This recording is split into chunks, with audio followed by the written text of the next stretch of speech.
வணக்கம். Welcome to கதை திரட்டு audio books. இந்த வீடியோவில் நம்ம என்ன கதை கேட்க போகிறோம்னா, மலர்களே மலர்களே இது ஒரு கனவா கதையின் 3வது பகுதி. நம்ம சேனலை இது வரைக்கும் சப்ஸ்கிரைப் பண்ணாதவங்க சப்ஸ்கிரைப் பண்ணுங்கள். பக்கத்தில் இருக்கிற பெல் ஐகானை கிளிக் பண்ணி ஆல்ங்கிற ஆப்ஷனை ப்ரெஸ் பண்ணுங்கள். ஸோ தட் நான் போடுற கதைகளை உடனுக்குடனே நீங்கள் கேட்கலாம். வாங்க கதைக்குள்ளே போகலாம். அம்மா, காசு மாலை என்னிடம் இல்லை என்றாள் ரஞ்சனி தெளிவற்ற குரலில். மங்களம் குனிந்து உடைகளை அடுக்கி வைத்து கொண்டிருந்தவள் சரையில் என்று எழுந்தாள். என்னது? அந்த காசு மாலை வீட்டில் இல்லை. இல்லையா? இல்லாமல் எங்கே போச்சு? உன் உன் மாப்பிள்ளையிடம் கொடுத்து விட்டேன். ரஞ்சனியின் கண்கள் தரையை நோக்கி தாழ்ந்தன. அவருக்கு எதற்காகவோ அவசரமாக பணம் தேவையாம். அவசரம் தீர்ந்ததும் மெதுவாக அடமானத்தில் இருந்து மீட்டு தந்து விடுவதாக சொன்னார். மங்களம் உயிரே போய் விட்டாற் போல பார்த்தாள். ஒரு நிமிடம் மகள் என்ன சொல்கிறாள் என்று புரியாதவள் போல் வெறித்து பார்த்தாள். தொடர்ந்து காளியைப் போல் ரஞ்சனியின் மீது பாய்ந்து கூந்தலை பிடித்து கொண்டாள். என்னது? காசு மாலையை அவனிடம் கொடுத்தாயா? எப்பொழுது? எப்போ கொடுத்தாய்? 1 மாதத்துக்கு மேலேயே ஆகிவிட்டதம்மா. 1 மாதமா? என் உயிரையே எடுத்து விட்டாயே. நீ யாரை கேட்டு கொடுத்தாய்? யாருடைய சொத்து என்று கொடுத்தாய்? மங்களம் ரஞ்சனியின் கன்னத்தில் மாறி மாறி விளாசினாள். என்னிடம் ஒரு வார்த்தை சொன்னாயா? எல்லாம் உன் இஷ்டம்தானா? அந்த அயோக்கியன் திருப்பி கொடுப்பான் என்று நினைத்து விட்டாயா? உனக்கு அம்மாவை பற்றிய நினைப்பே வரவில்லையா? அம்மாவுக்கு அந்த காசு மாலை என்றால் எவ்வளவு பிரியம் என்று கூட நினைப்பு இல்லையா? உன்னை உன்னை கொன்று குழி தோண்டி புதைத்து விடுகிறேன். மங்களம் ரஞ்சனியின் கழுத்தை இறுக்கினாள். மாதவி பெரிதாக வீறிட்டு அழத் தொடங்கினாள். பாட்டி, அம்மாவை கொன்றுவிடப் போகிறாய். மேனகா கத்திக்கொண்டே மங்களத்தின் இடுப்பை சுற்றி கைகளை போட்டு பலமாக இழுத்தாள். அதற்குள் ரஞ்சனியும் ஒரு வழியாக தன்னை விடுவித்து கொண்டு தன் அறைக்குள் ஓடிப்போய் கதவை சாத்தி கொண்டு விட்டாள். மங்களம் பின்னாலேயே போய் கால்களாலும் கைகளாலும் அந்த கதவை தள்ளினாள். தரித்திரம் பிடித்தவளே, என் உயிரை கொண்டு போகத்தான் வந்து முளைத்திருக்கிறாய். உன்னை கொன்றால் தான் என் மனம் நிம்மதியடையும். ஐயோ, காசு மாலையை அவனிடம் தந்து விட்டாயா? இது என்ன கிரகச்சாரம்? வடிகட்டின முட்டாளாக இருக்கிறாயே. மங்களம் மார்பில் அடித்து கொண்டு ஐயோ கடவுளே என்று அழத் தொடங்கினாள். அவள் கத்தலுக்கும் அழுகைக்கும் தெருவில் போவோர் வருவோர் எல்லோரும் வாசலில் வந்து எட்டி பார்க்க தொடங்கினார்கள். மங்களம் பைத்தியம் பிடித்தவளை போலானாள். சரியில் என்று எழுந்து கொண்டாள். அழுது கொண்டே, இனி என்னால் இந்த வீட்டில் இருக்க முடியாது. 1 நிமிஷம் கூட இருக்க முடியாது. என் வழியில் நான் போய்க் கொள்கிறேன்.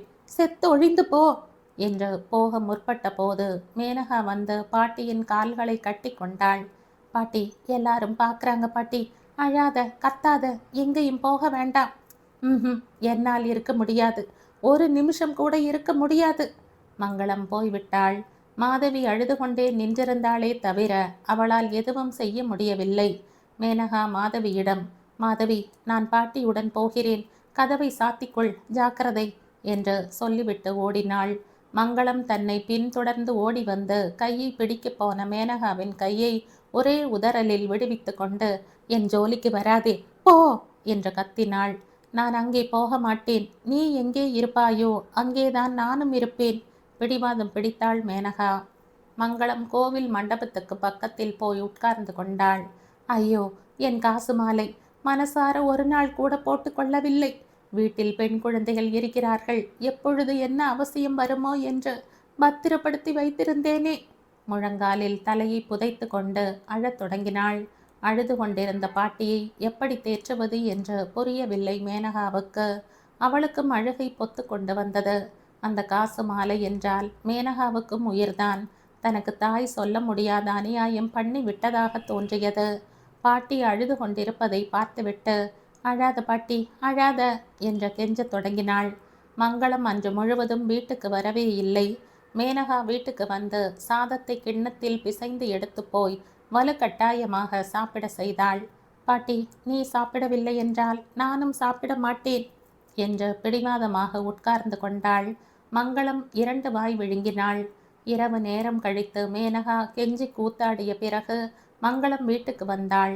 அதற்குள் அவளுடைய துக்கம் கொஞ்சம் தணிந்திருந்தது. வீட்டுக்கு வந்த பிறகும் அழுது கொண்டே பாயில் படுத்திருந்த மங்களத்திடம் ரஞ்சனி வந்தாள். அம்மா, நான் செய்தது தவறுதான். எனக்கு தெரியாது. அவர் வார்த்தைகளை நம்பிவிட்டேன். என்னை மன்னித்து விடு என்றாள். ரஞ்சனியின் முகம் காலையில் இருந்து அழுது கொண்டே இருந்ததால் கன்றி போயிருந்தது. அந்த முகத்தில் தவறு செய்துவிட்டோம் என்ற பச்சாதாபமும் வருத்தமும் தெளிவாக தென்பட்டன. இனிமேல் யாரால் என்ன செய்துவிட முடியும்? எல்லோரும் படுகுழியில் விழுந்து விட்டோம். இவ்வளவு நாளும் நீ மட்டும்தான் விழுந்தாய் என்று நினைத்திருந்தேன். இப்போ என்னையும் தள்ளிவிட்டாய். எப்பொழுது என்ன தேவை வருமோ என்று என் உயிரை போல் பாதுகாத்து வந்தேன். என் உயிரையே பறித்து விட்டாய் நீ என்றாள் மங்களம். கொஞ்ச நேரம் கழித்து மங்களம் உறங்கிவிட்டாள். ரஞ்சனியும் படுத்து கொண்டாள். மேனகா மட்டும் சுவரில் சாய்ந்தபடி யோசனையில் ஆழ்ந்து விட்டாள். காசுமாலை நினைவுக்கு வந்ததும் மேனகாவின் மனதில் தாங்க முடியாத வேதனை ஏற்பட்டது. தந்தை எவ்வளவு கெட்டவர்! அந்த நிமிஷத்தில் அவர் இருக்கும் விலாசம் மட்டும் அவளுக்கு தெரிந்திருந்தால் நேராக போய் தலையை பிளந்துவிட்டு வந்திருப்பாள். அவளுக்கு மிகவும் பிரியமான கனவை அவர் குலைத்து விட்டார். அந்த சம்பவத்துக்கு பிறகு மேனகாவின் தந்தை அந்த வீட்டு பக்கம் தலை காட்டவில்லை. அவர் வருவது நின்று விட்டதால் வீட்டின் நிலைமை மேலும் மோசமாகிவிட்டது. வீட்டில் எங்கே பார்த்தாலும் வறுமை தாண்டவமாடியது. குடும்பத்தை நடத்தி செல்வது பெரும் பாடாகிவிட்டது. மங்களம் வீட்டில் நித்தியமும் உபயோகப்படுத்தும் பாத்திரங்களை கூட அடமானம் வைக்க தொடங்கினாள். அடமானமாக வைக்கப்பட்ட சாமான்கள் திரும்பவும் வீட்டுக்கு வந்து சேர்ந்தது இல்லை. மங்களம் அன்றைக்கு தேங்காய் நார் போல இருந்த தலைமுடியை வாரி முடித்து கொண்டு மேனகாவுக்கு தலைவாரி பின்னலிட்டு தோய்த்த கவுன் ஒன்றை போட்டுக்கொண்டு தன்னுடன் புறப்பட சொல்லி உத்தரவிட்டாள். எங்க பாட்டி என்றாள் மேனகா. மாமா வீட்டுக்கு போய் வரலாம். அவங்க வீட்டுக்கா? என்னால் வர முடியாது பாட்டி. இப்படி சொன்னால் எப்படி அம்மா? முன்னை போல என்னால் அவ்வளவு தூரம் தனியாக போக முடியவில்லை. நீ கூட இருந்தால் ரோட்டை ஜாக்கிரதையாய் கையை பிடித்து அழைத்து கொண்டு போவாய் என்றுதான். பெரிய மாமாவின் பசங்கள் எல்லாம் என்னை கேலி செய்வாங்க பாட்டி. கேலி செய்வாங்கம்மா, செய்வாங்க. அதிர்ஷ்டமே நம்மை பார்த்து கேலியாய் சிரிக்கிறது. பிறகு மனுஷங்க ஒரு கணக்கா? கேலி செய்தால் அவங்க மூஞ்சிதான் கோணலாக போகும். நமக்கென்ன வந்தது? போயிட்டு வரலாம் வா. வீட்டில் ஆழாக்கு அரிசி கூட இல்லை. நேற்று ராத்திரியில் இருந்து யாருமே ஒரு பருக்கையை கூட கண்ணால் பார்க்கவில்லை. மாதவியை பாரு, எப்படி சோர்ந்து படுத்திருக்கிறாளோ. மாமாவிடம் கேட்டு 50ஓ 100ஓ வாங்கி கொண்டு வருகிறேன். மேனகா தலை பின்னிக்கொண்டு பாட்டியுடன் கிளம்பினாள். மங்களத்திற்கு அந்த ஊரிலேயே பலராமன் சிவராமன் என்ற மூத்தாளுக்கு பிறந்த 2 மகன்கள் இருந்தார்கள். பலராமன் வங்கியில் வேலை பார்த்து கொண்டிருந்தான். பணக்கார வீட்டு பெண்ணை திருமணம் செய்து கொண்டிருந்தான். 4 குழந்தைகள். சொந்தமாக வீடு இருந்தது. வசதியாகவே இருக்கிறான். சிவராமனுக்கு குழந்தைகள் இல்லை. எப்பொழுதும் நாடகம், மீட்டிங் என்று சுற்றி கொண்டிருப்பான். சென்ட்ரல் லைப்ரரியில் குமாஸ்தா வேலை. வருடத்தில் 6 மாதங்கள் விடுமுறையில்தான் இருப்பான். இந்த 2 மகன்களுடன் மங்களத்திற்கு சண்டை சச்சரவு எதுவும் இல்லைதான். ஆனாலும் அவ்விருவரும் என்றுமே இவர்கள் வீட்டுக்கு வரமாட்டார்கள். மங்களம் மட்டும் நினைத்த பொழுதெல்லாம் அவர்கள் வீட்டுக்கு போய் வருவாள். அண்ணன் தம்பி இருவருமே ஒன்றாகத்தான் இருந்து வந்தார்கள். சிவராமனுக்கு குழந்தைகள் இல்லாததால் எந்த சச்சரவும் இருக்கவில்லை. பெண்களுக்குள் ஒற்றுமை போராது என்றாலும் ஆண்கள் இருவரும் மட்டும் ஒற்றுமையாகவே இருந்து வந்தார்கள். மங்களம் போன பொழுதெல்லாம் இருவரில் யாரையாவது ஒருவரை கேட்டு 50ஓ 100ஓ வாங்கி கொண்டு வருவாள். பண்டிகை ஏதாவது வந்தால் அவர்கள் அழைக்காமலேயே போய்விட்டு நாள் முழுவதும் உழைத்துவிட்டு மாலையில் வரும்போது சாதம், குழம்பு, கறி, பட்சணங்கள் எல்லாவற்றையும் மூட்டை கட்டி கொண்டு வருவாள். இப்பொழுதெல்லாம் தெம்பு குறைந்து விட்டதால் அவ்வளவு தூரம் அவளால் தனியாக போக முடியவில்லை. வழியில் உடம்பு தள்ளாடி விழுந்தால் என்ன செய்வது என்ற பயம்.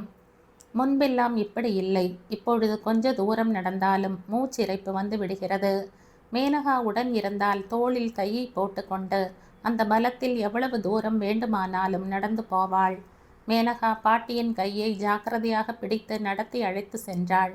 போகும்போது வழியில் மாமாக்கள் நம் வீட்டுக்கு ஏன் வருவதில்லை பாட்டி என்று கேட்டாள். வரமாட்டாங்கம்மா, வரமாட்டாங்க. ஏன் வரப்போகிறாங்க? எல்லாம் என் தலை எழுத்து. உங்கள் அம்மாவுக்கு வயதாகிவிட்ட பிறகும் கூட என்னால் கல்யாணம் பண்ணி வைக்க முடியவில்லை.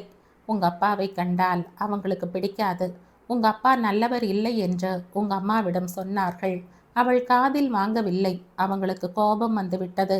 அவர்கள் பெயர் கெட்டுவிட்டது என்று அவர்களுக்கு கோபம். அவர்களுடைய ஆதரவு கூட இல்லாமல் போய்விட்ட பிறகு நாம் ரொம்பவும் நாதியற்றவர்களாக ஆகிவிட்டோம். மேனகா மௌனமாக கேட்டுக்கொண்டாள். அப்பா நல்லவர் இல்லை என்று மாமாக்களுக்கு தெரியும் போலும். அம்மா அவர்கள் பேச்சை கேட்கவில்லையாமா? மேனகாவுக்கு அந்த நிமிடம் மாமாக்கள் மீதுதான் இஷ்டம் ஏற்பட்டது.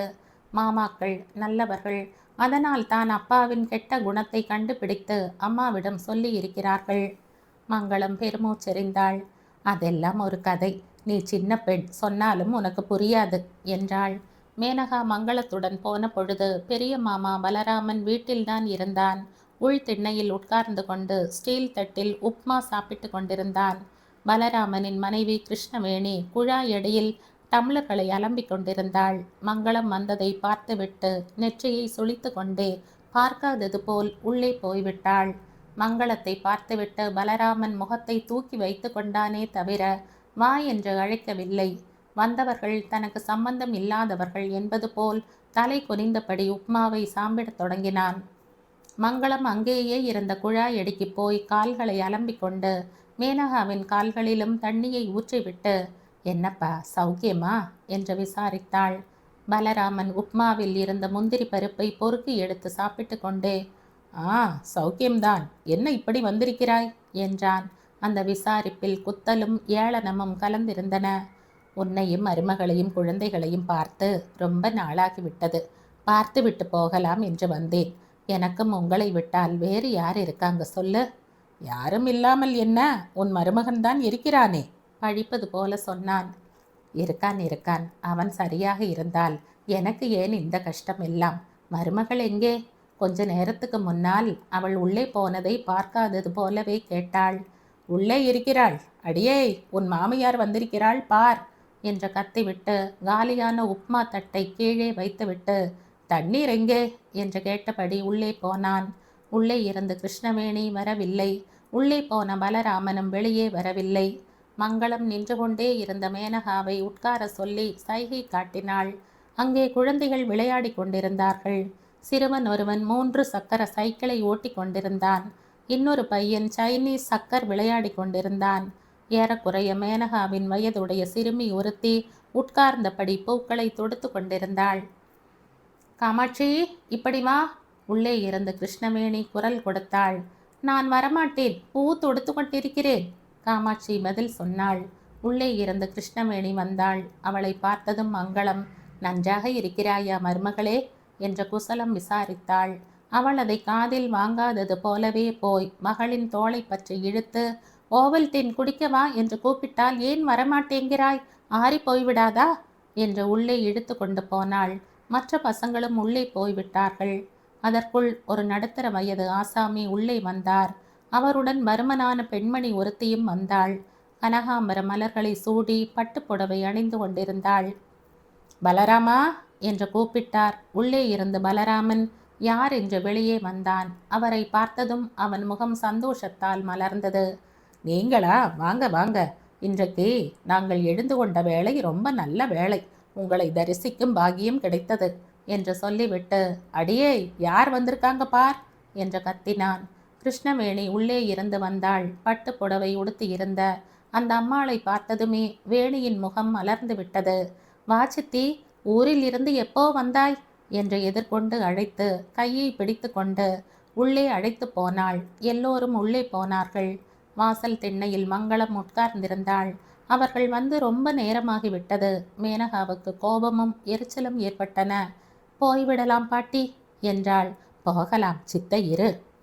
அவர்கள் யாருமே நம்மிடம் பேசவே இல்லையே. அப்படியெல்லாம் மரியாதையை எதிர்பார்க்கும் நிலையிலா நாம் இருக்கிறோம்? உட்கார்ந்து கொள், எரிச்சல் பட்டு கொள்ளாதே. கையை பிடித்து இழுத்து உட்கார வைத்தாள். வேறு வழியின்றி உட்கார்ந்தாள் மேனகா. எதிரே கம்பி போட்ட வராண்டா வழியாய் உள்ளே வேணி வந்தவர்களுக்கு குழந்தைகளுக்கு காஃபி பலகாரம் கொடுத்து கொண்டிருப்பது தென்பட்டது. அவர்கள் வேண்டாம் வேண்டாம் என்ற போதிலும் வற்புறுத்தி உபசரித்து கொண்டிருந்தாள். அவர்கள் எல்லோரும் சந்தடியாய் சிரித்தபடி பேசி கொண்டிருந்தார்கள். உட்கார்ந்து உட்கார்ந்து முதுகு வலித்ததால் மங்களம் திண்ணையில் தலைப்பை விரித்து கையை தலைக்கு கீழே வைத்து கொண்டு படுத்து விட்டாள். போகலாம் பாட்டி, மேனகா திரும்பவும் சொன்னாள். போகலாம், இரு. மாமாவை தேடிக்கொண்டு யாரோ வந்துட்டாங்க இல்லையா? அவங்க போன பிறகு பேசிவிட்டு போய்விடலாம். இருட்டி கொண்டு வருகிறதே. இருட்டட்டும், நமக்கென்ன? பாதி ராத்திரி ஆனாலும் சரி, நமக்கென்ன பயம்? திருடங்க எடுத்து கொண்டு போவதற்கு நம்மிடம் என்ன இருக்கு? வீட்டுக்குள்ளே இருந்த பசங்கள் வெளியே வந்தார்கள். அவர்கள் வாழைப்பழத்தை சாப்பிட்டு கொண்டிருந்தார்கள். பழத்தை உரித்து தோலை மேனகாவின் மீது விட்டெறிந்தார்கள். தப்பு கண்ணா, அப்படி பண்ணக்கூடாது என்றாள் மங்களம். போ போ கிழட்டு குரங்கு என்றான் சிறுவன். மேனகா கையை ஓங்கிக் கொண்டு முன்னோக்கி போன பொழுது மங்களம் எழுந்து சட்டென்று அவளுடைய கவுனை பிடித்து இழுத்தாள். தப்புமா, ஒன்றும் செய்யாதே. அவங்க வீட்டுக்கு நாம் வந்திருக்கிறோம். வந்தால் மரியாதையாக பேச தேவையில்லையா? மேனகாவின் கண்கள் சிவந்து விட்டன. அந்த சிறுவன் மேலும் தூண்டப்பட்டவனாய் வந்து மேனகாவின் பின்னலை பிடித்து இழுத்துவிட்டு ஓடிப்போனான். பசங்களுக்கு உற்சாகம் வந்து விட்டது.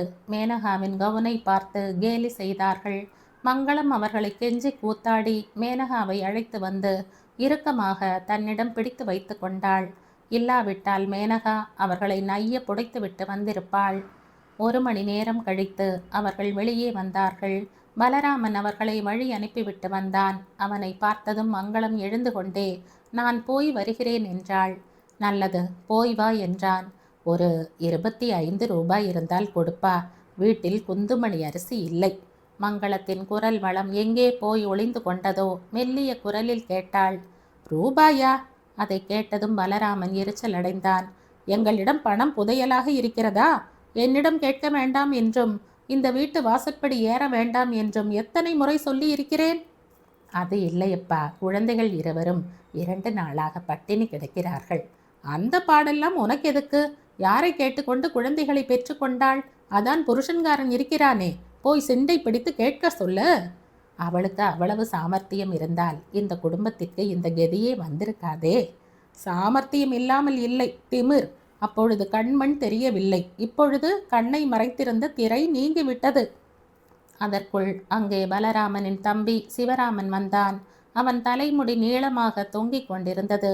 வெற்றிலையால் வாய் சிவந்திருந்தது. கிராப்பை மேல் நோக்கி வாரி இருந்தான். வேட்டியும் சில்க் சட்டையும் அணிந்திருந்தான். ஆளை பார்த்ததுமே உல்லாச பேர்வழி என்று தெரிந்து கொண்டிருந்தது. அண்ணா என்று அழைத்தபடி அங்கே வந்தவன் மங்களத்தை பார்த்ததும், இந்த கிழவி இங்கே எப்படி வந்து சேர்ந்தாள் என்றான். பணம் வேண்டுமாம், வந்திருக்கிறாள். உன்னிடம் இருந்தால் கொடு என்றான் பலராமன். நானா? காலியான ஜேபியை காட்டிவிட்டு சிரித்தான். அண்ணி, கொஞ்சம் சூடாக காஃபி கொடு என்ற குரல் கொடுத்துவிட்டு மங்களத்தின் பக்கத்தில் உட்கார்ந்திருந்த மேனகாவின் கன்னத்தில் சிட்டிகையிட்டான். இதுக்கு என்ன வயசு சித்தி என்றான். 9 முடிந்து விட்டது என்றாள் மங்களம். சீக்கிரம் பெரியவளாக சொல்லு, நானே கல்யாணம் செய்து கொள்கிறேன். உன் மருமகள் கோவேறு கழுதியாய் சுற்றி கொண்டிருக்கிறாளே தவிர குழந்தையை பெற லாயக்கு இல்லை. மருமகள் எங்கே? இல்லை, பிறந்த வீட்டுக்கு போயிருக்கிறாள். வருடத்தில் 10 மாதம் பிறந்த வீட்டில்தானே இருப்பாள் என்றான். சிவராமனுக்கு குழந்தைகள் இல்லை. யாராவது டாக்டரிடம் காட்டக்கூடாதா என்றாள் மங்களம். காட்டினேன், அவளுக்கு குழந்தை பிறக்காதாம், வேறொருத்தியை கட்டிக்கொள் என்று சொல்லிவிட்டார் என்று சொல்லிக்கொண்டே மேனகாவை இழுத்து கட்டிக்கொண்டு கன்னத்தில் முத்தமிட்டான். என்ன குட்டி, நீ எனக்கு குழந்தையை பெற்று தருவாயா? உன்னை போன்ற ஒல்லியாக இருப்பவங்களைத்தான் எனக்கு பிடிக்கும்.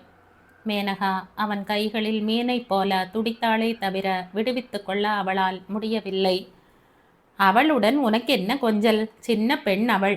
மங்களம் வலுக்கட்டாயமாக மேனகாவை விடுவித்தாள்.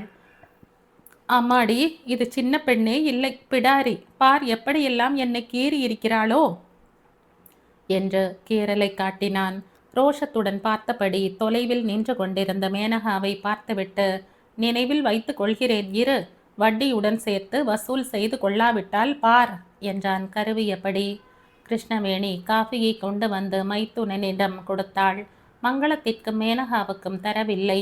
கொஞ்ச நேரம் கழித்து, நாடகம் ஒன்று இருக்கிறது என்று சிவராமன் போய்விட்டான். குழந்தைகள் உள்ளே சாப்பிட்டு கொண்டிருந்தார்கள். சமையல் அறையில் இருந்து பேச்சு குரல் கேட்டது. 5ஓ 10ஓ கொடுத்து அனுப்புங்கள், இல்லாவிட்டால் நகரமாட்டாள். சனியனை போல இங்கேயே உட்கார்ந்திருப்பாள். கொடுத்தால் அப்புறமாக நீ கோபித்து கொள்ள மாட்டாயா? என்னுடைய கோபம் இருக்கட்டும், உங்களுக்கு மட்டும் விருப்பமா? ஒரு தடவை கொடுத்தால் 10 தடவை வந்து நிற்பாங்க. பலராமன் ஜேபியில் இருந்து 10 ரூபாய் நோட்டை எடுத்து மனைவியிடம் கொடுத்தான். நீயே கொண்டு போய் கொடு. கிருஷ்ணவேணி விடுவிடுவென்று வாசலுக்கு வந்தாள். எங்கள் வீட்டுக்கு இதுபோல் பிச்சை கேட்டு வர வேண்டாம் என்று உங்க பிள்ளை கடுமையாக சொல்ல சொன்னார். இனிமேல் வந்தால் மரியாதையாக இருக்காது. இந்தா. கையில் இருந்த நோட்டை மங்களத்தின் மீது வீசி எறிந்துவிட்டு வேகமாக உள்ளே போய்விட்டாள். தன் மேலே பட்டு கீழே விழுந்த ரூபாய் நோட்டை மங்களம் குனிந்து எடுத்து கண்களில் ஒற்றிக்கொண்டு புடவை தலைப்பில் முடிந்து கொண்டாள். எழுந்து கொள்ளம்மா, போகலாம் என்றாள் மேனகா. எழுந்து கொண்டாள். போய் வருகிறோம் என்றாள் உள்பக்கம் பார்த்தபடி. சரி, போயிட்டு வாங்க, பலராமன் உள்ளே இருந்தே குரல் கொடுத்தான். இருவரும் வெளியே வந்தார்கள். இரவு 8 மணிக்கு மேலேயே ஆகிவிட்டது. நடந்து போகும்போது மங்களத்தின் கண்களில் இருந்து பொலபொலவென்று கண்ணீர் உதிர்ந்தது. துடைத்து கொண்டாள். எதுக்கு பாட்டி அழுது கொண்டிருக்கிறாய்? மனுஷன் எப்படி எல்லாமோ வாழ்ந்து கொண்டிருக்கிறான் என்று நினைத்துத்தான். ஒரு வாய் காப்பி தண்ணியை நமக்கு கொடுத்தால் என்ன குறைந்து போய்விடும் சொல்லு. நான் அந்த வயதில் இருக்கும்போது மாட்டு கொட்டகையில் 6 மாடுகளை கட்டி வைத்து பால் கறந்து கொண்டிருந்தேன். வீட்டுக்கு வந்தவர்களுக்கு கட்டி தயிர் இல்லாமல் சாதம் போடணும் என்றாலே எனக்கு அவமானமாக இருக்கும். அப்படியெல்லாம் வாழ்ந்த நான் இன்றைக்கு இப்படி வேண்டா வெறுப்புடன் கொடுப்பதை பெற்றுக்கொண்டு அவமானத்தை விழுங்கி வருகிறேன். சில சமயம் யோசித்து பார்த்தால் இதையெல்லாம் அனுபவித்து கொண்டிருப்பது நான் தானா அல்லது என்னுடைய கட்டையா என்று தோன்றுகிறது. மேனகா மௌனமாக இருந்து விட்டாள். ஒட்டி உலர்ந்து போன மேனகாவின் கன்னங்களை பார்க்கும்போது மங்களத்திற்கு வயிற்றில் சங்கடமாக இருந்தது. எப்படியெல்லாம் வளர வேண்டிய குழந்தைகள்! மேனகா எவ்வளவு பசியாக இருந்தாலும் பிடிவாதமாக தாங்கிக் கொள்வாள். இந்த பெண்ணிடம்தான் எவ்வளவு பொறுமை இருக்கிறது என்று எண்ணிக்கொண்டாள் மங்களம். பசிக்கிறதா மின்னோ? மேனகா தலையை அசைத்தாள். மங்களம் வழியில் கண்ணில் பட்ட கடையில் பொரி வாங்கினாள். பொரி என்றால் விலை மலிவு, ரொம்ப நேரம் சாப்பிடலாம். அதுவே பிஸ்கட்டாக இருந்தால் விலை அதிகம், சட்டென்று தீர்ந்துவிடும். பொரியை சாப்பிட்டுவிட்டு சோடாவை குடித்துவிட்டு நடக்கத் தொடங்கினார்கள். மங்களம் தெம்புடன் நடையை எட்டி போட்டாள். ஏனென்றால் புடவை தலைப்பில் இப்பொழுதுதான் கடையில் வாங்கி மூட்டை கட்டி கொண்ட அரிசி, பருப்பு, காய்கறிகள் இருந்தன. அன்றிரவு சாப்பிட்டு கொண்டிருக்கும் போது மேனகாவுக்கு சாப்பாடு இதற்கு முன்னால் என்றுமே இல்லாதவாறு ரொம்ப ருசியாக இருப்பது போல் தோன்றியது. அந்த விதமாக மங்களம் ஒரு துடுப்பு போல் செயல்பட ஏறக்குறைய 8 வருடங்கள் குடும்பம் என்ற அந்த படகு கஷ்டங்கள் என்ற கடலில் தத்தளித்தபடி முன்னேறி கொண்டிருந்தது. இந்த 8 வருடங்களில் மங்களம் பண்ணாத வேலை இல்லை. பணக்கார குடும்பங்களில் சமையல்காரியாய் கொஞ்ச நாளும், பீடி சுற்றும் கூலிக்காரியாய் சில காலம், ஊறுகாய் தயாரிக்கும் கம்பெனியில் சில காலம் வேலை பார்த்து வந்தாள். பெரும்பாலும் தன் வாய் துடுக்குத்தனத்தினால் எங்கேயும் நிலைத்து நிற்க முடியாமல் வேலையை இழந்து கொண்டிருந்தாள். இந்த 8 வருடங்களில் மங்களம் செய்த நல்ல காரியம் ஒன்றே ஒன்றுதான். யாரோ நொடித்து போய் தையல் மிஷினை மலிவாக விற்றபோது வாங்கி மகளுக்கு தந்தாள். அதன் மூலமாக ரஞ்சனிக்கு ஒரு வியாபாரம் ஏற்பட்டதோடு கொஞ்சம் நஞ்சமோ வருமானம் வரத் தொடங்கியது. அந்த தையல் மிஷினுக்கு ஆன கடன் தீரும் வரையில் வீட்டில் யாருமே கண்ணயரவில்லை. 10 பைசா மீதம் இருந்தாலும் உண்டியலில் போட்டு சேர்த்து வைத்து மாத தவணையை கட்டி வந்தார்கள். ரஞ்சனிக்கு இயற்கையிலேயே தையலில் ஆர்வம் இருந்ததால் சீக்கிரமாக கற்றுக்கொண்டு விட்டாள். ஜாக்கெட், பாவாடை, கவுன் போன்றவற்றை கத்தரித்து தைக்க கற்றுக்கொண்டாள். தாய்க்கு மேனகாவும் மாதவியும் உதவி செய்து வந்தார்கள். ரஞ்சனியின் வருமானம் ஓஹோ என்று இல்லாவிட்டாலும் சில்லறை செலவுகளை, நித்தியப்படி தேவைகளை சமாளிக்க முடிந்தது. இந்த 8 வருடங்களில் மேனகாவும் மாதவியும் நன்றாக வளர்ந்து விட்டார்கள். வயதுக்கு வந்த பெண்கள் கூடவே செலவுகளும் அதிகரித்து விட்டன. 8 வருடங்களில் மங்களம் சந்தன கட்டையாய் உழைத்ததால் இளைத்து தேய்ந்து விட்டாள். அடிக்கடி மூச்சிறைப்பு வந்தது. எந்த வேலையும் செய்ய முடியவில்லை. மேனகா செய்யாவிட்டால் நடக்காது போல் இருந்தது. மேனகா பாட்டியிடமிருந்து நிறைய உலக அனுபவத்தை கற்றுக்கொண்டு விட்டாள். பாட்டியிடம் நல்ல பயிற்சியை பெற்றிருந்த மேனகாவுக்கு இப்பொழுது உலகத்தை கண்டால் கொஞ்சமும் பயம் இல்லை. உலகத்தின் வாயை அடைக்க அவளால் முடியும். மேனகா வந்தால் குழாய் அடியில் இருக்கும் பெண்கள் விலகி கொண்டு அவளை தண்ணியை பிடிக்க விடுவார்கள். சண்டை வந்து விட்டால் எதிராளி வாயை மூடிக்கொண்டு போய் விடும்படி செய்வாள். ரஞ்சனி தைத்து கொடுக்கும் உடைகளை கொண்டு போய் கொடுத்துவிட்டு பணத்தை வசூல் செய்து கொண்டு வருவாள் மேனகா. தேவைப்பட்டால் எதிராளியிடம் மிகவும் பண்பாக நடந்து கொள்ள முடியும் அவளால். அல்லது எதிர்த்து நின்ற எதிராளிக்கு பதில் சொல்லி பைத்தியம் பிடிக்க வைக்கவும் முடியும். மாதவி மட்டும் எப்போதும் ஒரே வழி, தான் உண்டு தன் வேலை உண்டு என்று இருக்கும் சுபாவம். மாதவியை பார்த்து புகழ்பவர்கள் எல்லோரும் மேனகாவை ராட்சசி என்று விமர்சிப்பார்கள். மங்களத்தின் குடும்பம் ஆண் துணையற்ற குடும்பம். அதிலும் வீட்டில் வயதுக்கு வந்த 2 பெண்கள் இருந்ததால் அந்த தெருவில் வயதில் பாகுபாடு இல்லாமல் எல்லா ஆண்களின் பார்வையும் இந்த வீட்டின் மீதே இருந்தன. மங்களம் தெருவில் நடந்து போனால் விடலை பசங்கள் மேனகா மாதவியின் பெயர்களை கூப்பிட்டு நக்கல் செய்வார்கள். மங்களம் அவர்களை ஏசுவாள். உங்களுக்கு அக்கா தங்கச்சி இல்லையா? ஏன் இப்படி பேசுறீங்க என்றாள். அவர்களெல்லாம் இருக்கிறார்கள், மாமன் மகள்தான் இல்லை. ஊரில் இருக்கும் பெண்கள் எல்லோரும் அக்கா தங்கச்சியாகிவிட்டால் அப்புறம் பெண்டாட்டியாக யார் வருவார்கள் என்ற ஏளனம் செய்வார்கள். மங்களத்திற்கு உடம்பில் தெம்பு குறைந்து விட்டதால் வீட்டு வேலை முழுவதும் மேனகாவின் மீது விழுந்தது.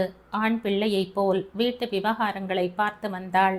ரஞ்சனி மேனகாவை பார்த்து, இவள் எனக்கு மகனாக பிறக்க வேண்டியது என்று நினைத்து கொள்வாள்.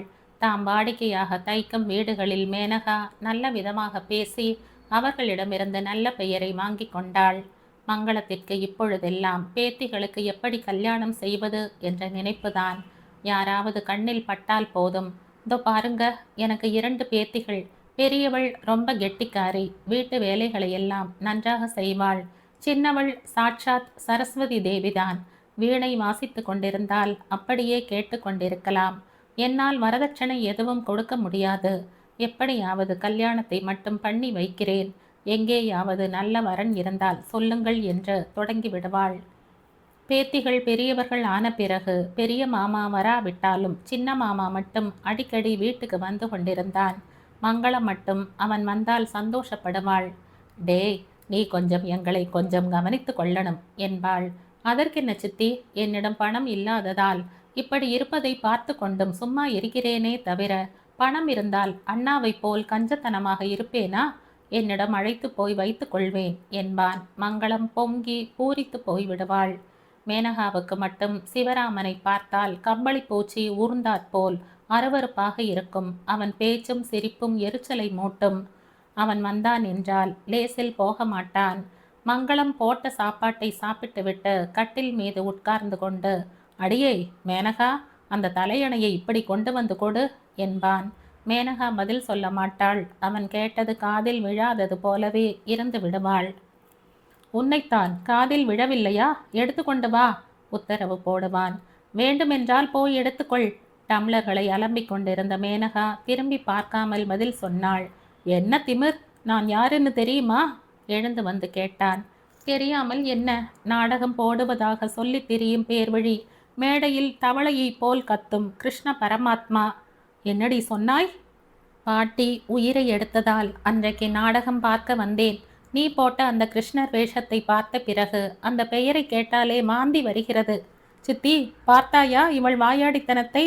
அவள் ஜோலிக்கு போகாதேடா, தலையணையை நான் கொண்டு தருகிறேன் இரு. ஏய், நான் யாரென்று தெரியுமா? திரும்பவும் கேட்டான். யாராம்? உனக்கும் உன் தங்கைக்கும் வருங்கால புருஷன். சி, போ அந்த பக்கம். மேனகா அருவருப்புடன் பார்த்தாள். எங்கே போய்விடுவேன்? இங்கேயே இருப்பேன். வீட்டோடு மாப்பிள்ளையாக இங்கேயே வந்து விடுவேன். அக்கா தங்கை 2 பேரையும் நானே கட்டி கொள்கிறேன். உங்க அம்மா என்னை விட உசத்தியான புருஷனை உங்களுக்கு கொண்டு வருவாளோ? பணம் செலவழித்து உங்களுக்கு கல்யாணம் பண்ணி வைக்க யார் இருக்காங்க இங்கே? உங்க அப்பாவா, தாத்தாவா? உங்களை யார் பண்ணிக்கொள்வார்கள்? எப்படியும் நான் தான் கதி உங்களுக்கு. ஒருத்தி என் கால்களை பிடித்து கொண்டும் இன்னொருத்தி படுக்கை விரித்து கொண்டும் என்னிடமே விழுந்து கிடப்பீங்க. அவன் வார்த்தை இன்னும் முடியக்கூட இல்லை. மேனகாவின் கையில் இருந்த டம்ளர் பறந்து வந்து டங் என்று அவன் நெற்றியில் பட்டு கீழே விழுந்தது. ஐயோ! உயிரே போனாற்போல் இருந்ததால் நெற்றியை பிடித்து கொண்டான். ரத்தம் வருகிறதா என்று தொட்டு பார்த்து கொள்வதற்குள் மேனகா புலியாய் அவன் மேல் பாய்ந்தாள். அவள் கைகள் அவன் கழுத்தை பிடித்து திருகத் தொடங்கின. இன்னொரு தடவை சொல்வாயா? உனக்காக படுக்கை விரிப்பது இல்லை, கொன்று போட்டுவிட்டு பாடை கட்டுவோம். தலையணையை எடுத்து கொண்டு வந்த மங்களம், ஐயோ ஐயோ, அவனை கொன்று விடுவாய் போலிருக்கே என்று குறுக்கிட்டு அரும்பாடுபட்டு மேனகாவின் பிடியில் இருந்து சிவராமனின் கழுத்தை விலக்கினாள். அந்த முயற்சியில் அவள் மேனகாவுக்கு 2 அடிகளையும் கொடுத்தாள். மேனகாவின் கண்கள் நெருப்பை உமிழ்ந்தன. உள்ளங்கைகள் முறுக்கேறி கொண்டன. பாட்டி, இந்த பெரிய மனுஷனை மரியாதையாக வெளியே போக சொல்லு. இன்னொரு தடவை வந்தான் என்றால் கொன்று போட்டு விடுவேன். எங்கள் கல்யாணத்தை பற்றி பேச்செடுத்தால் நாக்கை அறுத்து விடுவேன். மேனகா திரும்பவும் சிவராமன் மீது பாயப்போனாள். மங்களமும் ரஞ்சனையும் சட்டென்று மேனகாவை பிடித்து அறைக்குள் தள்ளி கதவை சாத்தி விட்டார்கள்.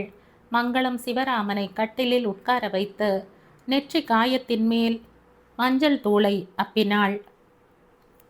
உனக்கு எவ்வளவு தடவை சொல்லி இருப்பேன் அவள் ஜோலிக்கு போகாதேன்னு. நீ சொன்னதை கேட்காததோடு சரசமாட போனாய். சிவராமன் பற்களை நரநரத்து கொண்டே மூடிய கதவை பார்த்தபடி சொன்னான். இதுக்கு இவ்வளவு திமிரா? நான் விடமாட்டேன். இப்படிப்பட்ட திமிர் பிடித்த கழுதுகளை நான் நிறைய பார்த்திருக்கிறேன். இதற்கு பாடம் கற்பிக்காமல் போனால் என் பெயர் சிவராமனே இல்லை. விடுடா, சின்ன பெண் அவள். அவளுடன் உனக்கு என்ன? மங்களம் சொன்னாள். சின்ன பெண்ணா? சின்ன பெண் போலா இருக்கிறாளா அவள்? நீங்கள் ரொம்பவும் செல்லம் கொடுத்து அவளை அவிழ்த்து விட்ட கடாவாக ஆக்கிவிட்டீங்க. அதன் கொம்பை பிடித்து என்னால் வளைக்க முடியும். சிவராமன் போய்விட்டான். மங்களம் வந்து கதவை திறந்தாள். மேனகா கட்டில் மீது உட்கார்ந்திருந்தாள். அந்த கண்களில் கடுகளவு கூட பயமோ பச்சாதாபமோ இருக்கவில்லை. வயதில் பெரியவன் ஏதோ சொன்னான் என்றால் நீ அப்படி பாயலாமா? மங்களம் உணவு வேளையின் போது கடிந்து கொண்டாள். வயதில் பெரியவனாக இருந்தால் பெரிய மனித தோரணையில் நடந்து கொள்ள சொல்லு. இப்படி வாய்க்கு வந்தபடி ஏன் பேசணும் என்றாள் மேனகா. யார் வேண்டுமானாலும் வாய்க்கு வந்தபடி எது வேண்டுமானாலும் சொல்வார்கள். உனக்கு எத்தனை முறை சொல்லியிருப்பேன், எதையும் காதில் கேட்காதது போல போய்விடணும் என்று. இப்படி எத்தனை பேருடன் தான் சண்டை போடுவாய்? அக்கா செய்ததில் எந்த தவறும் இல்லை பாட்டி. எனக்கும் ரொம்ப கோபம் வந்தது என்றாள் மாதவி. அக்காவை போல் அவளுக்கு தைரியம் இல்லை. அந்த சமயத்தில் அவனை நன்றாக உதைக்க வேண்டும் போல்தான் இருந்தது. நம் வீட்டுக்கு வந்து கொண்டிருப்பவன் அவன் ஒருத்தன்தான். அவனையும் வரவிடாமல் செய்து விட்டாய் நீ என்றாள் குறை சொல்வது போல். போகட்டும், அப்படிப்பட்டவர்கள் வந்து நரகத்தை உருவாக்குவதை விட வராமல் இருப்பதே மேல் என்றாள் மேனகா. மேனகா கொல்லையில் துணிகளை உலர்த்தி கொண்டிருந்தாள். பிற்பகல் வேளை. வெயில் சுளீர் என்று தாக்கியது. மேனகாவின் நெற்றியில் வியர்வை அரும்பியது. அவள் புடவையை உலர்த்தி கொண்டிருந்த போது பின்னால் இருந்து முதுகில் பட்டது ஒரு கல். திடுக்கிட்டவளாக பின்னால் திரும்பி பார்த்தாள். கீழே விழுந்த கல்லை சுற்றிலும் காகிதம் ஒன்று சுற்றியிருந்தது. மேனகா ஒரு வினாடி முகத்தை சுளித்து கொண்டே அதனை பார்த்தாள். பிறகு மெதுவாக குனிந்து கையில் எடுத்தாள். அதில் இவ்வாறு இருந்தது. அன்பே, ஒரு முத்தம் தரமாட்டாயா? மேனகாவின் கண்களில் அவமானமும் கோபமும் புஸ் என்று பொங்கின. துணிகளை உலர்த்துவதை விட்டுவிட்டு சுவற்றுக்கு அருகில் வந்து கால்களை உயர்த்தி பக்கத்தில் இருக்கும் ராசாத்தியின் வீட்டை பார்த்தாள். ஏனென்றால் கல் அந்த திசையில் இருந்துதான் வந்தது. கொல்லையில் பாத்திரங்களை தேய்த்து கொண்டிருந்த ராசாத்தி மேனகாவை கண்டதும் எரிச்சல் அடைந்தவளாக, என்னம்மா, என்ன வேண்டும் என்றாள் ஏளனமாக. மேனகா பதில் பேசவில்லை. அங்கேயே கயிற்று கட்டிலில் உட்கார்ந்து பேப்பரை படித்து கொண்டிருந்த ரமணாவை பார்த்தாள். ரமணா சிரத்தையாக பேப்பர் படித்து கொண்டிருப்பது வெறும் நடிப்புதான் என்று அலை பாய்ந்து கொண்டிருந்த அந்த விழிகளை பார்த்ததுமே புரிந்து கொண்டாள். ரமணா ராசாத்தியின் மகன். 10வது ஃபெயிலாகி வீட்டில் உட்கார்ந்திருந்தான். என்ன அவன் பக்கம் அப்படி பார்க்கிறாய் என்றாள் ராசாத்தி. மேனகா கையில் இருந்த கல்லை எடுத்து ரமணாவின் மீது விட்டெறிந்தாள். ஐயோ ஐயோ, என்ன இது? ராசாத்தி ஓடி வந்தாள். என்ன காகிதம்டா அது? என்னவோம்மா, எனக்கு தெரியாது. கீழே விழுந்த காகிதத்தை பார்த்து கொண்டே சொன்னான். ஒன்னும் தெரியாதா? வெட்கமாக இல்லையா இப்படிப்பட்ட கடிதத்தை எழுதுவதற்கு என்றாள் மேனகா. அதற்குள் ராசாத்தி அந்த கடிதத்தை எடுத்து பார்த்து விட்டாள். அதை பார்த்ததுமே மேனகாதான் அதை எழுதியிருக்கிறாள் என்ற முடிவுக்கு வந்து விட்டாள். அடி நாசமாக போகிறவளே, என்ன அக்கிரமம்! உனக்கு இது என்ன பாழாய் போகும் புத்தியோ? அந்த நாசமாய் போற காலம் உங்க பையனுக்குத்தான் வந்து சேர்ந்திருக்கு. அதனால் தான் அப்படிப்பட்ட கிறுக்கலை கிறுக்கி என் மீது விட்டெறிந்தான் என்றாள் மேனகா. நீ போட்டுவிட்டு அவன் செய்தான் என்கிறாயே? உன் அருமந்த புத்திரன்தான் என் மீது வீசி எறிந்தான். வேண்டுமானால் பார். முதுகில் ஒட்டி கொண்டிருந்த மண்ணை காட்டினாள். அதற்குள் மங்களம் அங்கே வந்தாள். என்ன நடந்தது என்று சுவருக்கு அருகில் வந்தாள். பாரு பாட்டி என்று மேனகா நடந்ததை சொன்னாள். நீ பண்ணிவிட்டு பழியை என் மகன் மீது தள்ளிவிட்டாய் என்றாள் ராசாத்தி. ஆமாம், உன் மகன்தான் அப்பாவி. உனக்கு வாயே இல்லை. முந்தா நாள் என் கண்ணால் நானே பார்த்தேன். மாதவியை பார்த்து கண்ணடித்தான் என்றாள் மங்களம். உன் பேத்திகள் ரொம்ப பதிவிரதைகள். அதையே உலகத்துக்கு சொல்லிக் கொண்டிரு. என் மகனை எப்படியாவது உங்க பக்கம் திருப்பி கொண்டு விடணும் என்று நாடகம் போடுறீங்க. யாருக்கும் தெரியாதுன்னு நினைக்காதீங்க என்று என்றாள் ராசாத்தி. மரியாதையை பேசு என்றாள் மேனகா. மரியாதையை பற்றி நீ எனக்கு சொல்ல வந்து விட்டாயா? தெருவுக்கு வா, 4 பெரிய மனுஷங்களை கூப்பிட்டு உன்னை உண்டு இல்லைன்னு பார்த்து விடுகிறேன். இந்த கடிதத்தை காட்டினால் உன் வாயில் மண்ணை போடுவார்கள், மண்ணை. யார் வாயில் யார் மண்ணை போடுவாங்கன்னு பார்த்து விடலாம் என்றாள் மேனகா. அதற்குள் மாதவி போய் சொன்னதால் ரஞ்சனி அந்த இடத்துக்கு வந்து விட்டாள். மின்னு, இந்த பக்கம் வா. என்ன ரகளை? நீ சும்மா இருமா. வாடி வா என்றாள் ராசாத்தி. இதோ வருகிறேன் என்றாள் மேனகா. மேனகா நகர்ந்தாள். ராசாத்தி கடிதத்தை கையில் எடுத்துக்கொண்டு போகத் தொடங்கினாள். ரமணா சட்டென்று எழுந்து அந்த காகிதத்தை பிடுங்கப் போனான். அம்மா, அவர்களுக்குத்தான் வெட்கம் இல்லை என்றால் நமக்கும் இல்லையா? வேண்டாம், விடு என்றான். நீ சும்மா இருடா, அவர்களை ஒரு கை பார்த்து விடுகிறேன் என்றாள் ராசாத்தி. ரமணா பதற்றமடைந்தவனாய் தாயின் கையில் இருந்த காகிதத்தை வாங்கி கிழித்தெறிந்தான். போகட்டும், விட்டு தொலை என்று உள்ளே போய்விட்டான். அதற்குள் ரஞ்சனியும் மாதவியும் மேனகாவை இழுத்து கொண்டு உள்ளே போனார்கள். கல்யாணம் கார்த்திகை ஆகாமல் ஊரில் இருக்கும் ஆண்களை தேடி கொழுப்புடன் அலைகிறார்கள் என்றாள் ராசாத்தி. மேனகா தாயின் கையை உதறிக்கொண்டு விற்றென்று திரும்பி வந்தாள். பாவம், உன் மகன் பெரிய மன்மதன்னு அவன் பின்னால் சுற்றி கொண்டிருக்கிறோம். அந்த தேங்காய் துருவி பல்லும் சப்பை மூக்கும் வேறு எங்கேயும் கிடைக்காது பார். என்ன அழகு! மிருக காட்சி சாலையில் வைத்து கொள்ளலாம். என்னடி சொன்னாய்? ராசாத்தி வரிந்து கட்டி கொண்டு முன்னால் வந்தாள். ஏற்கனவே ரஞ்சனி மேனகாவின் வாயை அழுத்தி பொத்தினாள். ரஞ்சனியும் மாதவியும் அவளை வலுக்கட்டாயமாக உள்ளே இழுத்து கொண்டு போனார்கள். மங்களம் ராசாத்தியுடன் சண்டையில் இறங்கினாள். ரஞ்சனி அவளையும் இழுத்து கொண்டு வந்து விட்டாள். வீட்டில் மட்டும் இல்லை, தெருவில் சண்டைக்கு போகும் மேனகா மங்களத்தை ரஞ்சனியும் மாதவியும் வீட்டுக்குள் இழுத்து வருவார்கள். அம்மா, மின்னுவை கண்டித்து புத்தி சொல்வதை விட்டுவிட்டு இப்படி நடந்து கொள்கிறாயே என்றாள் ரஞ்சனி அழும் குரலில். மேனகாவையும் சரி, தாயையும் சரி அவளால் தடுத்து நிறுத்திவிட முடியாது. எப்பொழுதும் தெருவில் இருப்பவர்களுடன் சண்டைதான். சில சமயம் காலையிலேயே தொடங்கிவிடும். நான் என்ன செய்துவிட்டேன் நடுவில் என்றாள் மங்களம். அவள் கல்யாணமாக வேண்டிய பெண். இப்படி வாயாடினால் நன்றாக இருக்குமா? அவள் நல்ல குணத்தை புரிந்து கொள்பவன் தானாகவே வருவான் என்றாள் மங்களம். நீ அப்படித்தான் சொல்வாய் பாட்டி. தெருவில் அடியெடுத்து வைக்கவே எனக்கு பயமாக இருக்கு. அக்காவின் மீது இருக்கும் ஆத்திரத்தை எல்லாம் என் மீது காட்டுவாங்க என்றாள் மாதவி. மேனகாவுக்கு கோபம் வந்து விட்டது. ரமணா அப்படி எழுதியதற்கு அவமானமாக இருந்தது. அது போராது என்ற தங்கையும் தாயும் சேர்ந்து அவளையே குற்றம் சாட்டி கொண்டிருக்கிறார்கள். ஆமாம், தவறு என்னுடையதுதான். யார் என்ன சொன்னாலும் காதில் போட்டு கொள்ளாமல் பேச தெரியாத ஊமையைப் போல இருக்கணும். மேனகா கதவை ஓங்கி சாத்தினாள். அவங்க என்னை எதுக்கு சொல்லணும்? என் வேலை உண்டு, நான் உண்டு என்று இருக்கும்போது என் ஜோலிக்கு ஏன் வரணும்? கத்தினாள். தாயும் மாதவியும் பதில் பேசவில்லை. மேனகா மேலும் கத்தினாள். யார் என்ன சொன்னாலும் கேட்டுக்கொண்டு சும்மா இருக்கணும். தன்மானத்தை கொன்று புதைத்து விடணும். நான் மனுஷியே இல்லை. எனக்கு எவ்வளவு வருத்தமாக இருக்குன்னு உங்களுக்கு தெரியாது. மேனகாவின் கண்களில் இருந்து கண்ணீர் விழிந்தது. இவ்வளவு பெரியவள் ஆன பிறகும் நான் தான் வெளியே போகணும், தண்ணியை கொண்டு வரணும், கடைக்கு போய் சாமான் வாங்கி வரணும். தெருவில் காலெடுத்து வைத்து விட்டால் போதும், யாராவது ஏதாவது சொல்லிக்கொண்டே இருப்பார்கள். எனக்கு அப்பா இல்லை, எங்க அம்மா நல்லவள் இல்லை, பாட்டி சண்டைக்காரி. இதையெல்லாம் கேட்டுக்கொண்டு வாயை மூடிக்கொண்டு இருக்க சொல்கிறாய் நீ. மேனகா தாயை நோக்கி திரும்பினாள். நீ சின்ன வயதிலேயே என் நாக்கை ஏன் அறுக்காமல் போனாய்? நாக்கு இருக்கும்போது பதில் சொல்லாமல் இருக்க என்னால் முடியாது. மேனகா கதவை வேகமாக தள்ளிவிட்டு அறைக்குள் போய் கட்டிலில் படுத்து கொண்டு அழத் தொடங்கினாள். எல்லோரும் எப்போதும் என்னை ஏளனம் செய்கிறார்களே, நான் என்ன செய்து விட்டேன்? வார்த்தைகளை முள்ளாக எடுத்து வீசுகிறார்களே, அவர்களை எதுவும் சொல்ல மாட்டார்கள், நானும் சொல்லக்கூடாதாம். ரொம்பத்தான் சொல்ல வந்து விட்டார்கள். தலையணையில் முகம் புதைத்து அழத் தொடங்கினாள். அன்று மாலையில் மேனகா காய்கறி வாங்குவதற்காக கூடையை எடுத்துக்கொண்டு மார்க்கெட்டுக்கு கிளம்பி கொண்டிருக்கும் போது ரஞ்சனி ஒரு காகிதத்தில் 2 ஜாக்கெட்டுகளை பொட்டலமாக கட்டி கொடுத்து காய்கறி வாங்கிவிட்டு திரும்பும்போது பாகியம் மாமியிடம் கொடுத்து விட்டு வா என்றாள். பாகியம் மாமி யார் என்று கேட்டாள் மேனகா. பாகியம் மாமியை தெரியாதா? சுவாமிநாதன் வீட்டுக்கு புதிதாக வாடகைக்கு வந்திருக்காங்க என்றாள்.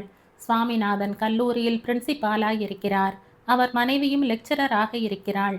அவர்களுடைய சமையல்காரி 2 மாதங்கள் ஊருக்கு போயிருந்த போது மங்களத்தை வேலைக்கு வைத்து கொண்டார்கள். அவர்கள் வீட்டில் வாடகைக்கு போர்ஷன் இருந்தது. சின்ன வீடாக இருந்தாலும் பூந்தோட்டத்துடன் அழகாக வசதியாக இருக்கும்.